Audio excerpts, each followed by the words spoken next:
Tony, we're back in Steam Next Fest. This, I think Epic Mickey demo is just completely unrelated to Steam Next Fest, but I was like, I want to try the demo for this, and I'm downloading a bunch of demos anyway, so let's try Epic Mickey. At the same time as other demos. I mean, I've also downloaded and played Metaphor ReFantazio, but I think that's going to require its own video to talk about Metaphor ReFantazio, so I think that can't come under the Steam Next Fest. I was thinking maybe we just do a Tangerine on Atlas games, because I've been playing Metaphor ReFantazio and Catherine, so I've played 4 Atlas games this year now, alongside with Persona 3 Reload and Persona Dancing in the Moonlight, the rhythm game, of course.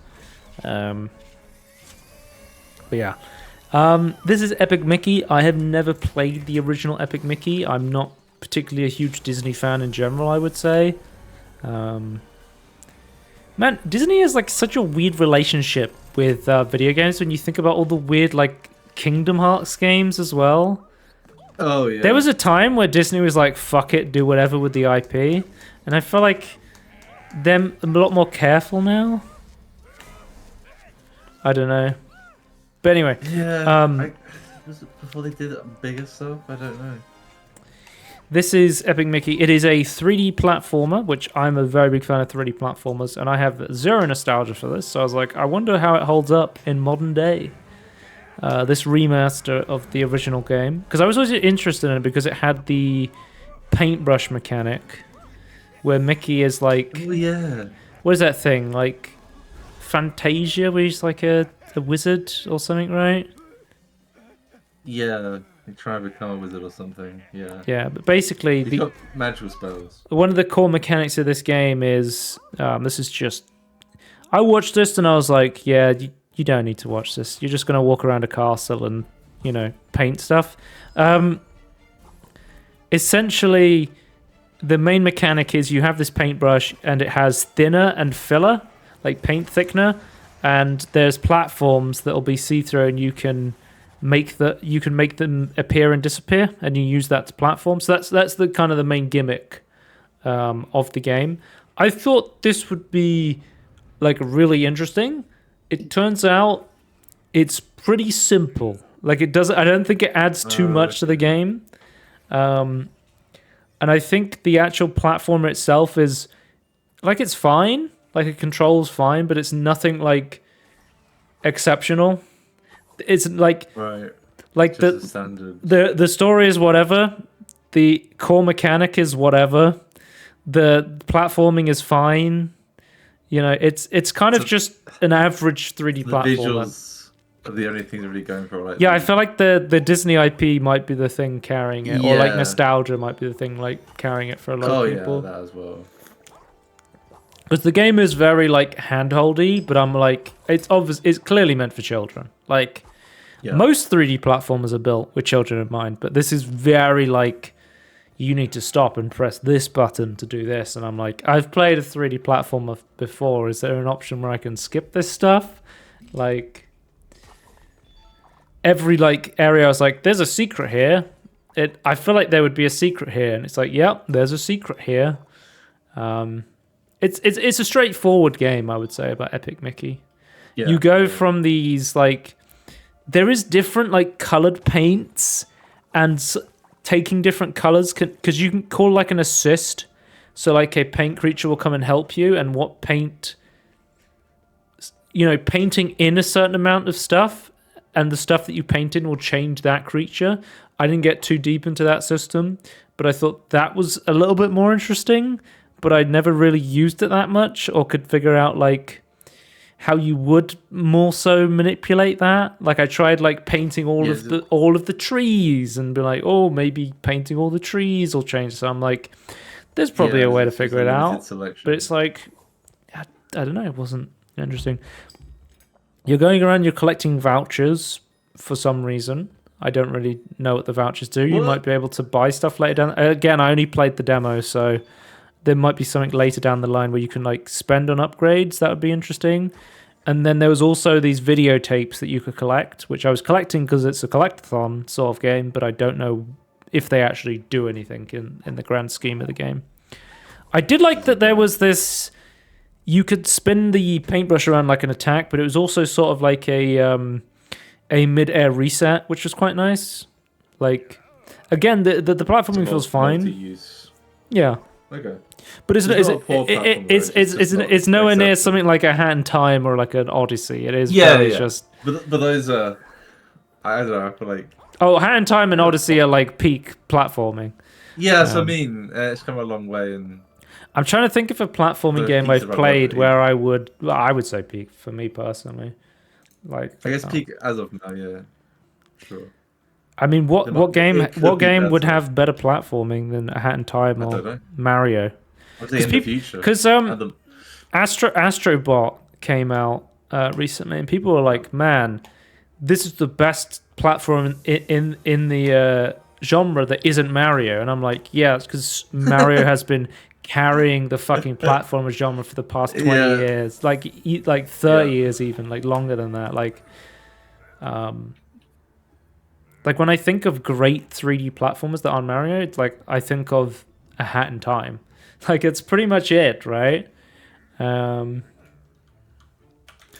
me have a look. Yeah, I can't think of anything else. Like this. You know what game this reminds me of? It reminds me of like Psychonauts Psychonauts isn't an amazing platformer, but it's carried by how interesting the like worlds and characters are.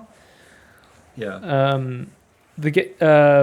Non-Mario, I mean, if we're not going non-Nintendo, Kirby is really fucking good in terms of like platforming recently, especially with the Forgotten Land. Yeah. But like a lot of the really great platformers were on the PS2, like your Jak and Daxters, your Ratchet and Clanks, your these are outside of like your Marios, right? There's still not. Those are more like were more like combat focused, I would say, for the most, especially Ratchet and Clank. Sly Cooper. You've got your Spyros. Spyro is really fucking good, by the way. Highly recommend anyone to play Spyro. One of my favorite collectathons I've played, and I played the Reignite trilogy with no nostalgia.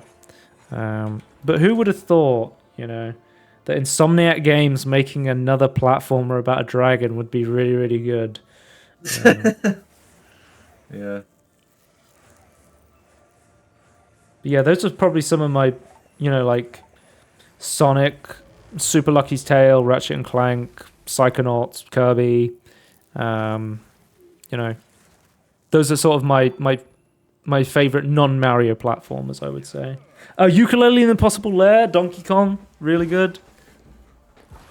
But it has just been like mostly Mario Brothers, and so I would compare this to the game I played, because I played it again on my Steam Deck recently, Tony, because I was like on my Steam Deck the other day, and I would compare this most to like the SpongeBob games. It's a very like basic licensed platformer. It doesn't do anything particularly interesting, but if you're a fan of the property, it's probably enough to keep you playing. It's at least good, and like I remember that being like a lot of the licensed games were like that, and a lot of like cheaper games. They were going to sell a lot quicker. Let's say, and so, like that. There were a lot of those games about back in the day. There's another one we're going to be talking about as well here. There's also these like 2D platforming sections where you go like inside a film. So they do mix it up. There is like a mix of like more open 3D stuff and like more closed off stuff. But not the most enthralling platforming layout. Like if you're really into 3D platformers, Disney, or you're like, getting a kid to play this, I could definitely see the appeal of this. Like I would play this on my Steam Deck probably. Like I would have it like SpongeBob rehydrated tier. It's like it would be very inoffensive to play every now and then, but I probably wouldn't like mainline a game like this. There's nothing particularly exceptional about this game. Yeah, other than the theme. Yeah. But I think I'd rather the theme of SpongeBob over this. Personally, I'm not a Disney. No, I'm not a big Disney guy either, but there is certain Disney stuff I used to play I'm a big fan of the film The Emperor's New Groove, and there was a game that if you put the DVD into your computer, you could play a game. There was a bunch of random games that did this. Like there was one on the Grinch DVD where there was a Grinch game you could play, and I remember them always being really fucking hard and awful. But Didn't Toy Story 2 have that? I don't know if Toy Story did, but I specifically remember the Grinch and the Emperor's New Groove had them. And yeah, I remember like...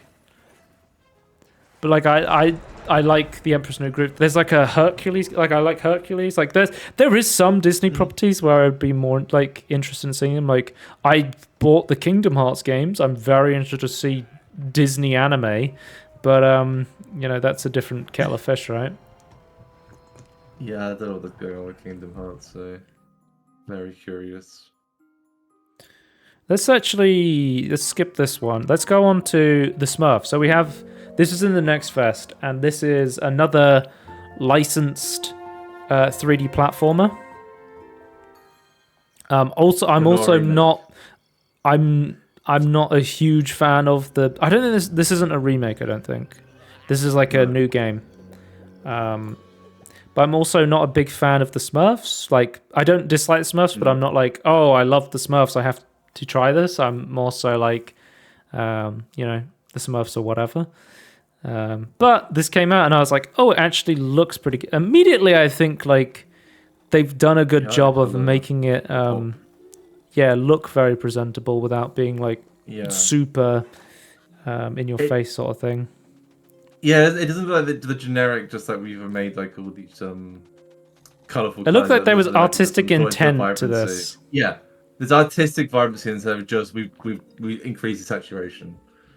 But basically, the concept of this is a bunch of the Smurfs have gone to sleep, so you have to go into their dreams and try and wake them up, basically. And you have like these fantasy dream worlds. Yeah, I guess this kind of is Psychonauts. Except Psychonauts is a lot darker than this. Oh, like, yeah, for sure.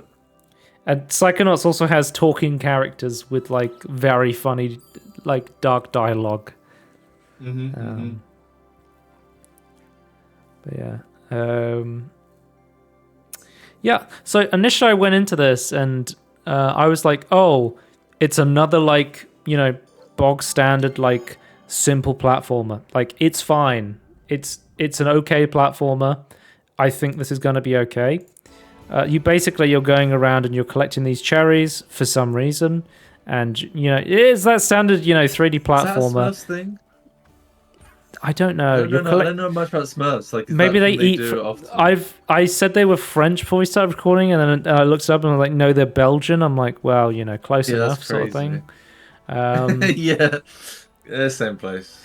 I think it's like Obelisk and Ostrix. Are they French? I think the Viking comic guys, because they have a bunch of weird tie-in platforming games as well. I think. I don't really know those. Oh, you get the fucking Yoshi feet jump. Oh, I just saw that as I. And you can also another mechanic here is you can also turn into a bubble in midair. Again, this feels like a game that is very like child friendly. Yeah. You're collecting mushrooms for some reason. Again, it's a platformer. That makes sense. I don't know why that makes sense to me, but that makes sense to me. I mean, Mario's going around doping, collecting mushrooms, isn't he? Yeah, exactly. I think that's it. Maybe that's the reason why it makes sense to me. I just feel like blue people, they're going to collect mushrooms. Yeah. They're up to something for sure. But yeah, I was like, this seems like a pretty bog standard game. It's probably fine. I might get bored of it. And then I played the second level. Let me skip ahead to the second level. And I was like, man, they actually cooked on this one. The mirror mechanic in this one is super interesting. And I was like... So the first level was tutorial, and then this was like the actual... Yeah. Do something different. So on this level, the Mirrors of Truth, and I guess it's they can go a bit more like crazy with the design. It's like some stuff only exists in the mirror, and then some stuff only exists on the actual side that you're on, and it makes for this really interesting level design where I was like, oh, they're actually doing, like, they have this solid base that is pretty unoffensive that they're actually doing something interesting with, which I was like, oh, that's a good idea.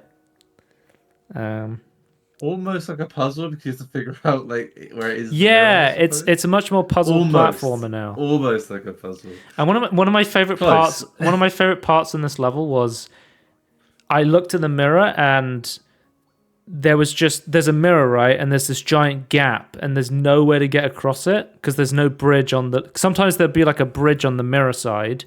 So you'd be like, oh, okay, there's an invisible platform I can walk across and then I can use that on the mirror side to get across. So like if you see here, the platform exists on the mirror side so I can like walk across it.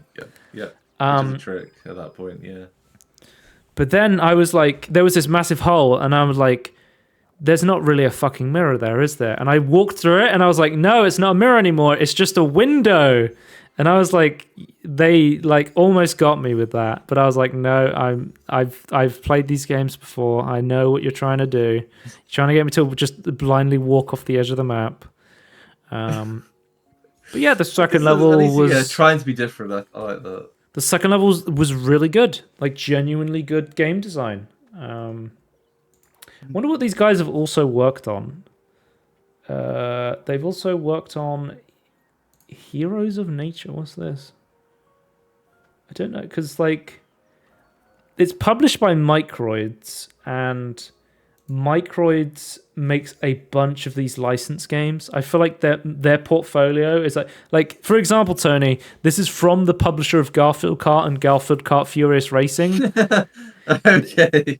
Their whole business model seems to be making like, you know, I wouldn't even say AA games, but like, you know, maybe single A games versions of like licensed. They go, let's get a licensed product and let's just, you know, make a pretty, you know, bog standard default game for it. Like, oh, so these guys also did the Asterix and Obelisk games as well. Micros published them, I should say specifically, not the developers making it. But that seems to be like most of their business model. But if the full game comes out for this and there's more levels like level 2 and less, you know, generic ones like the intro tutorial level, I will be a lot more interested in playing the Smurf Dreams. Is there only 2 levels of the demo though? Yeah, there was just 2. I believe the demo ends after this. I can double check on the footage. Let's have a look. I think it just says thanks for playing at the end. Sometimes with demos, I legitimately like... it just ends. But yeah, I thought this was definitely worth checking out if you're on the fence and you're really starving for 3D platformers. But yeah, speaking of platformers, let's talk about Silent Sadie. So this is a 3D platformer based on a silent film. So I'm going to turn it up here. So the music for this game is, you know, when you would have screenings of silent films, there would actually be a piano player by the screening playing the piano for the music, and then all of the sound effects in the game are like Foley artists doing like playing like percussion instruments like smash, bam, boing, you know, stuff like that, which I was like, that's really fucking cool. I love like the heavy like black and white film grain on the game. Yeah, really leaning into it. It's black and white. This is running on, I think, Unreal Engine 5. This game ran like shit. It did not run well. I had to like basically turn all the settings down, and I'm playing on my 4080, and I'm just getting I'm getting like 50 FPS, and I'm just like, oh, this does not, you know, look great. The game started in a low the game started in a low resolution, so I was like, oh, I'll just turn up to 4K. There's no reconstruction technology, so I'm like, okay.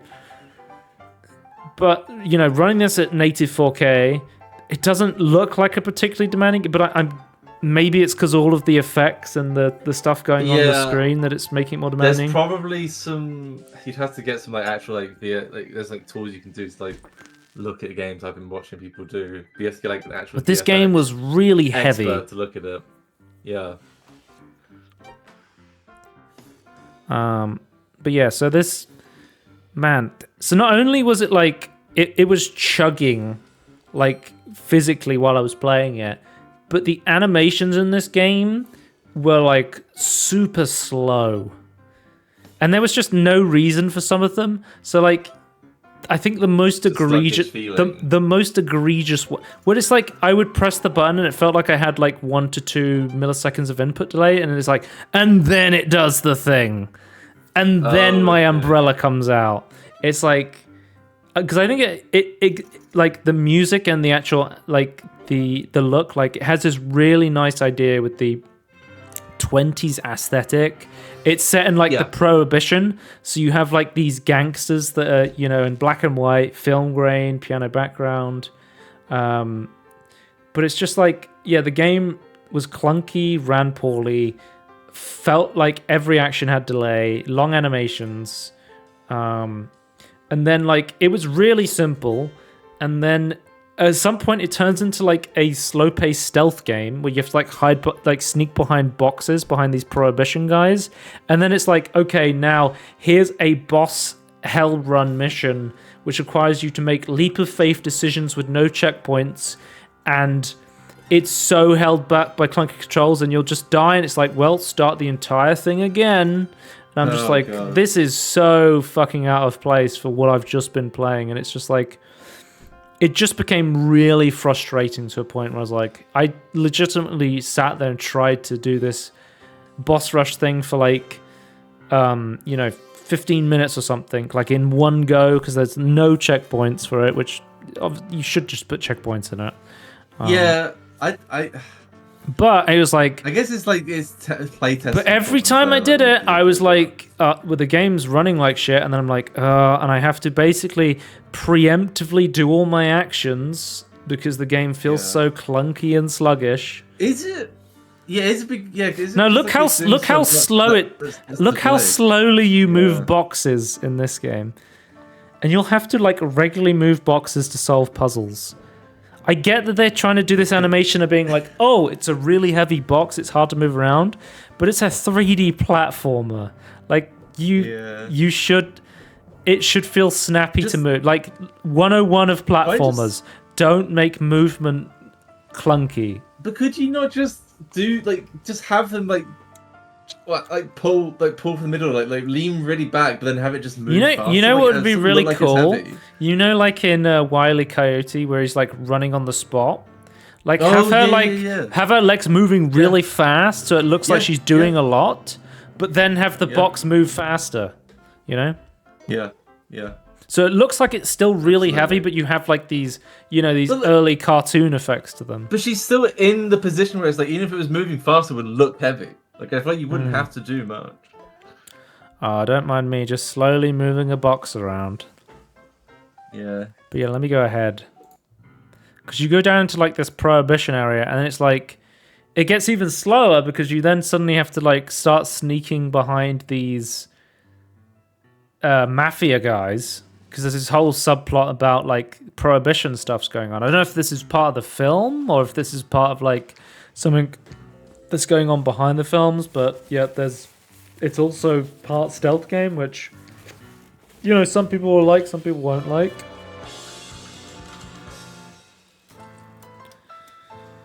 But it's like it just really slows the game down, and then it's like you're just kind of hiding in lockers, and then there's this section here. So this is the part where I just kept playing it over and over again. I'll show you how you get to this. If I can find it. So you get to this you get through this slow stealth section, and then you basically get jumped on by a bunch of guys. Well, I was like, that's a funny moment. Like that's fine. But then you're getting chased by these giant, it's like a wave of enemies, and it's like now you're in hell basically.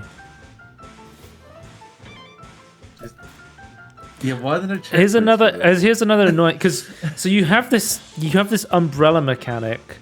I was like, maybe that's a secret there. No, it's not. You have this umbrella mechanic where you can glide, and it's very like Mary Poppins-esque, which I was like, that's very fitting, right? but it's like it takes so long to come out, and a lot of the time I would have to like micro adjust myself backwards like I'm having to slow down constantly in this game to like, because there's no like what the best game, like if you look at a game like Celeste, if you make it like 90% of the way in on the platform, it's like, yeah, okay, you made it, right? This game's like, no. You didn't make it 100. There's no like ledge grabbing if you make it like 95% of the way. It's like, no. You went slightly over the edge. This is now a fucking like. Surely there should be a mechanic where I can grab onto the ledge there. Yeah. It's like, no. You have to restart the entire thing from the beginning. It's just slow and clunky, dude. I feel like I was going nuts playing this. What they do. Yeah. The thing that annoys me, I was like, I love the actual like theming of this, but it was just awful to play. Like overall, like I hate to say that, but and you're not someone coming like, oh, I don't play. Like it's not me doing it, but it's like I don't play that many platforms. This is like you play a lot. I play a lot of platforms. You're not again. You were like missing it like by a pixel. I played this a lot, and it just felt like I kept doing this run over and over again. I was like, you know what, I'll keep trying, and I just gave up because I was like, I've been playing this section for like 15 minutes and I'm just frustrated. I just don't want to play this anymore. Yeah. It's frustrating. Let's talk about no checkpoints. Let's talk about the final Schmovement game. We've got from the creators of Lonely Mountain Downhill, one of my favorite like relaxing mountain biking games. They've made basically a similar game, but for skiing. And I've never, that I'm an avid cyclist, so a game about biking appeals. Like I like Descenders a lot. That's a really fun biking game. I was like, I wonder if I would enjoy a game about skiing. I don't really like this game.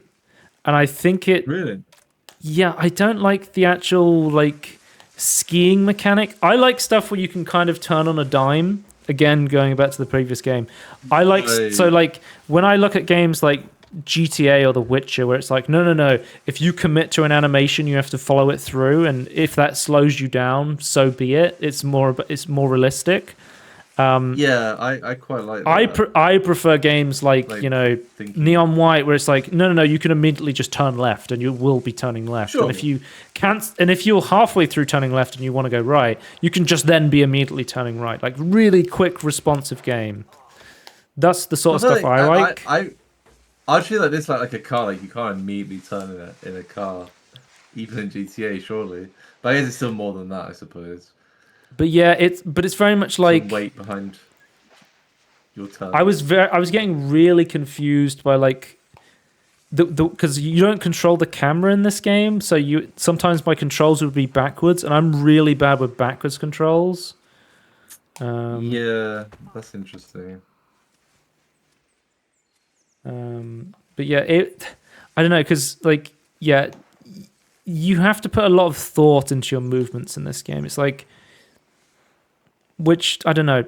I really liked the biking version of this because I really like biking and I felt like I had a lot more control over it. But it could be that I just don't like skiing stuff as much as I like biking stuff. But I did. This definitely felt a lot clunkier to me. But maybe that is just like a difference in like skiing and biking games. Yeah, possibly. Like I don't know. I'd have to like try it and get the feel like it's something you just have to feel for yourself, I suppose. But yeah, I'm just wondering if it's the idea. But it was much more like if you want to go in a circle, you kind of have to commit to like a long bend sort of circle, and it's like sometimes I would have to brake and then like physically turn my character around in a different direction and then start going again a lot of the time. Yeah. It just felt a lot like slower and methodical than the mountain biking game. There might be like I could see like again I'd have to feel it for myself. But I could feel like if you're going really fast, it'd be like hard to turn, but then you go slower, you can be more maneuverable. But I guess if you have to completely stop to turn like 180, then maybe that is a little bit too too hard. I don't know. I have to. I might try it myself and see how it feels. Yeah, I think the demo is still up. I like snowy games. It's still up on the Steam. Yeah, I honestly don't really play any snow games. I don't think. In terms of like, because you like, what is it, SSX Tricky or SSX? Yeah, that's the PC. But one of my most hated things in video games is like ice levels. Like, I'm not a big fan of like slippery mechanics. No, I don't hate ice levels, but they're not my favorite either. But like I do, there's something about maybe it's just SSX is a great game. Like a game I never owned, but I've always ran around a friend's house to play. I always appreciate like having the most control over games. Like I love tight, responsive controls in games.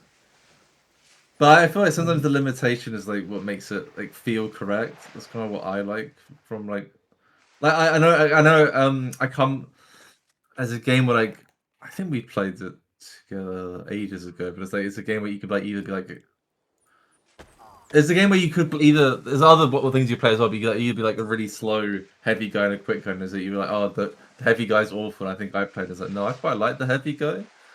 What game was this? I can't remember. This is ages ago. I just have a vague memory. Oh, okay. I don't know what you're talking about. It's like just like I just remember it being like is it not is it antithesis? That's not the right word, is it? Like the microcosm that like explains like the how we differ. Right. Yeah, obviously people like play games in different ways. Thing, but there's also a limit. Yeah. Like I feel like I like slow characters. I'm definitely more like gameplay focused than you in terms of like quick responsive gameplay stuff especially, but I feel like this year I've been playing so much more games where I'm like, I wish there was less gameplay and more story stuff. Like I've kind of gone 180 in a lot of gameplay stuff where I've been playing so much more like I've been playing like fucking JRPGs and FMV stuff, and I'm like, oh, I really like story games. I like stuff where there's like almost no gameplay. So like, I am playing more stuff, you know. Yeah.